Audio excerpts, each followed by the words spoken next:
Baik, saya akan mempresentasikan tentang pertumbuhan bakteri. Sebelum melanjutkan ke presentasi, ada baiknya untuk perkenalkan diri. Nama saya Anak Agung Racun Dharma Putra dengan NIM 210951-1101. Bakteri. Bakteri adalah kelompok mikroorganisme bersel satu yang diklasifikasikan pada tingkat domain. Bersama dengan domain Archaea, bakteri digolongkan sebagai prokariota. Sel bakteri memiliki bentuk tertentu, misalnya menyerupai bola, batang, atau spiral yang biasanya berukuran beberapa mikrometer. Bakteri merupakan salah satu bentuk kehidupan pertama yang muncul dan saat ini menghuni sebagian besar habitat di bumi. Bakteri dapat hidup di tanah, air, mata air panas yang asam, limbah radioaktif, hingga kerak bumi. Adapun beberapa ciri bakteri, saya bagi 9, yaitu yang pertama berukuran kecil, kedua terdiri dari satu sel atau uniseluler, yang ketiga tidak memiliki membran inti atau prokariotik, yang keempat ukuran tubuh berdiameter 0,1 sampai 1 mikron dengan panjang 1 sampai 20 mikron. Yang kelima hanya dapat dilihat melalui mikroskop. Yang keenam hidup berkoloni atau secara soliter. Yang ketujuh bersifat kosmopolit atau berhabitat luas. Yang kedelapan memiliki dinding sel. 9. Beberapa jenis mikroorganisme ini bisa membentuk endospora pada kondisi lingkungan kurang menguntungkan. Adapun struktur luar terdiri dari dinding sel, kapsul, membran sel, flagela, dan pili. Yang pertama, saya menjelaskan kapsul, sel bakteri yang menghasilkan lendir ke permukaan selnya. Lendir tersebut tersusun dari air dan polisakrida dan biasanya terdapat pada bakteri saprofit. Lendir yang terkumpul kemudian menebal dan membentuk kapsul yang tersusun atas glikoprotein. Kapsul dan lapisan lendir berfungsi sebagai lapisan pelindung, menjaga sel dari kekeringan, membantu melekatkan diri pada substrat, dan menunjukkan virulensi suatu bakteri. Kapsul pada bakteri patogen juga berfungsi untuk perlindungan diri dari sistem imun sel inang. Adapun contoh bakteri yang memiliki kapsul adalah Escherichia coli dan Streptococcus pneumonia. Dan saya akan menjelaskan yang poin 2, yaitu dinding sel. Dinding sel pada Eubacteria tersusun atas peptidoglikan, yaitu sejenis polisakrida yang berkaitan dengan protein. Serupa dengan kapsul, dinding sel juga berfungsi sebagai lapisan pelindung dan juga mempertahankan bentuk sel bakteri. Berdasarkan lapisan dinding selnya, ahli bakteriologi asal Denmark, Hans Christian Gram, mengelompokkan bakteri menjadi 2, yaitu bakteri gram positif dan bakteri gram negatif. Bakteri gram positif memiliki lapisan peptidoglikan tebal yang akan berwarna ungu jika diberi pewarna gram. Sementara itu, bakteri gram negatif memiliki lapisan peptidoglikan yang tipis dan akan berwarna merah atau merah muda jika diberi pewarna gram. Baik, ke poin ketiga, yaitu membran sel atau membran plasma. Membran sel atau membran plasma tersusun dari fosfolipid dan protein. Sifatnya semi-permeabel dan berfungsi untuk mengatur keluar masuknya zat ke dalam dan keluar bakteri. Yang keempat, yaitu pili. Pili merupakan rambut-rambut halus yang tumbuh dari dinding sel. Mirip dengan flagela, tetapi ukurannya lebih pendek dan bentuknya kaku.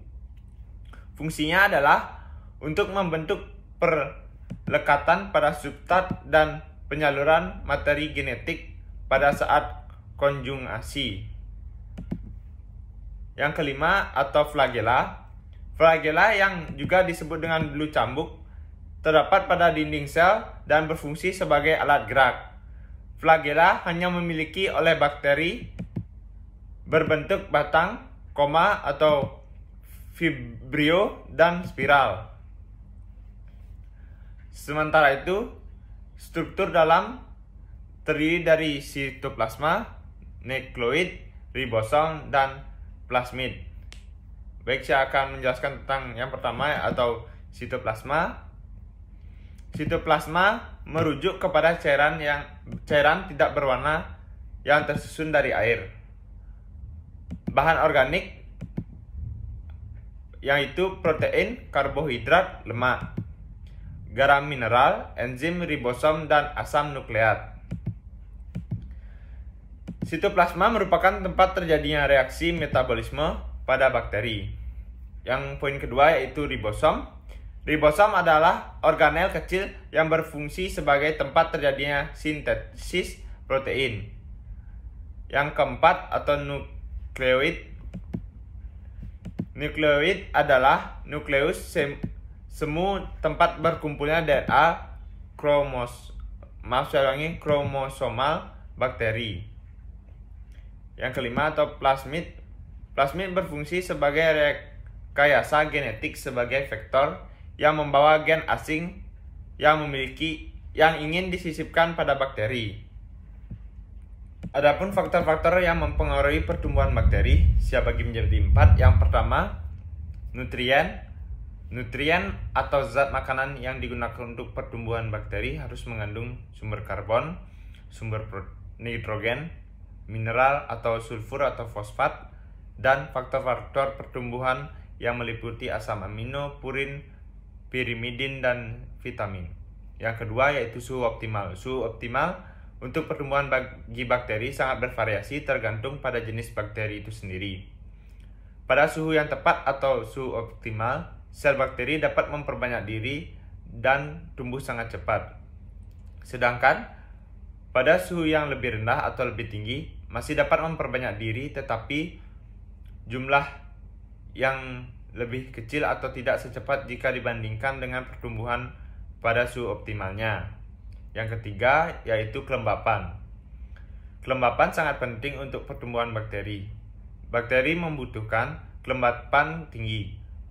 Pada umumnya, untuk pertumbuhan bakteri yang lebih baik dibutuhkan kelembapan di atas 85%. Udara yang sangat kering dapat membunuh bakteri, tetapi kadar kelembapan minimum yang diperlukan untuk mendukung pertumbuhan bakteri bukanlah merupakan nilai pasti. Yang keempat atau pencahayaan. Cahaya yang berasal dari sinar matahari dapat mempengaruhi pertumbuhan bakteri. Bakteri lebih menyukai kondisi gelap karena terdapatnya sinar matahari secara langsung dapat menghambat pertumbuhan bakteri. Adapun fase pertumbuhan bakteri saya bagi menjadi 4 lagi. Yang pertama yaitu fase lag atau penyesuaian. Fase lag adalah fase penyesuaian bakteri dengan lingkungan yang baru. Durasi berlangsungnya fase ini bervariasi dan ditentukan dari komposisi media, pH, suhu, aerasi, jumlah sel, dan sifat fisiologis. Ketika sel telah menyukai diri dengan lingkungan barunya, barulah sel mulai membelah hingga mencapai populasi maksimum. Fase itu kemudian dinamakan dengan fase logaritma atau fase eksponensial. Fase yang kedua yaitu fase logaritma atau fase eksponensial, ditandai dengan periode pertumbuhan yang terbilang cepat. Sel dalam populasi membelah menjadi 2. Derajat pertumbuhan bakteri pada fase ini sangat dipengaruhi oleh sifat genetik yang diturunkan. Fase yang ketiga yaitu fase stasioner. Fase ini terjadi ketika laju pertumbuhan bakteri sama dengan laju kematiannya, sehingga jumlah populasi organisme ini akan tetap. Keseimbangan ini terjadi karena adanya pengurangan derajat pembelahan sel akibat kadar nutrisi yang tidak cukup dan akumulasi produk yang beracun bagi sel, sehingga mengganggu proses pembelahan. Fase stasioner kemudian dilanjutkan dengan fase kematian yang ditandai oleh peningkatan laju kematian yang melebihi laju pertumbuhan. Yang keempat atau yang terakhir, fase kematian. Seperti yang telah disebutkan sebelumnya, fase kematian terjadi ketika laju kematian lebih tinggi dari laju pertumbuhan. Beberapa faktor yang mengaruhi adalah suhu, kelembapan, cahaya, zat kimia, dan nutrisi. Sekian dari presentasi saya. Jika ada salah kata atau kurang berkenan di hati, saya mohon maaf sebesar-besarnya. Saya tutup dengan Paramasanti. Om Santi Santi Om. Terima kasih.